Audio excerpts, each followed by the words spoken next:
Welcome to news అడ్డా. ఇలాంటి రాజకీయ నాయకుల్ని ఏమనాలి?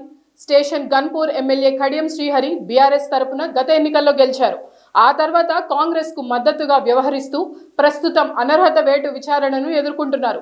ఈ క్రమంలోనే తెలంగాణకు కేసీఆర్ ఎలా జాతిపిత అయ్యారు, కేసీఆర్ను జాతిపిత అని చెప్పుకోవడానికి సిగ్గుండాలంటూ సంచలన వ్యాఖ్యలు చేశారు.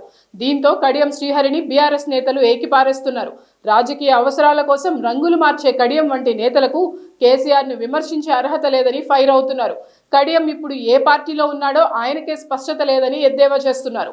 అయితే కడియం ఇలా ఏరు దాటాక తెప్ప తగలేయడం మొదటిసారి కాదు. ఉమ్మడి ఆంధ్రప్రదేశ్లో టీడీపీ నేతగా ఓ వెలుగు వెలిగిన కడియం శ్రీహరి తర్వాత తెలంగాణ సెంటిమెంట్ బలంగా ఉన్న సమయంలో టీఆర్ఎస్లో చేరారు. అప్పటిదాకా చంద్రబాబును పొగిడిన కడియం ఆ తర్వాత ఆయనపైనే విమర్శలు చేశారు. తెలంగాణ ఉద్యమానికి చంద్రబాబు వ్యతిరేకమని, ఇక్కడి ప్రాజెక్టులకు ఆయన అడ్డుకుంటున్నారని ఆరోపించారు.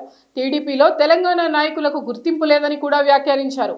ఇలా ఏ ఎండకు ఆ గొడుగు పట్టే కడియం వంటి నేతలకు విశ్వసనీయత లేదనడంలో సందేహం లేదు. తమ అవసరాల కోసం, వ్యక్తిగత ప్రయోజనాల కోసం అప్పటిదాకా పదవులు అనుభవించిన పార్టీని దుమ్మెత్తిపోసి ఆ పార్టీ అధినేతలను విమర్శించడం వల్ల ఇలాంటి నేతలను ప్రజలు నమ్మరు. 13 ఏళ్ల పాటు తెలంగాణ కోసం కేసీఆర్ పోరాడారని ప్రశంసించిన నోటితోనే ఆయన తెలంగాణ జాతిపిత ఎలా అవుతారని ప్రశ్నించిన కడియం మాటలకు విలువ ఏముంటుంది? ఊసరవెల్లిలా రంగులు మార్చే ఇటువంటి నేతలు చివరకు మారడానికి పార్టీ కూడా మిగలదు అన్నది అక్షర సత్యం.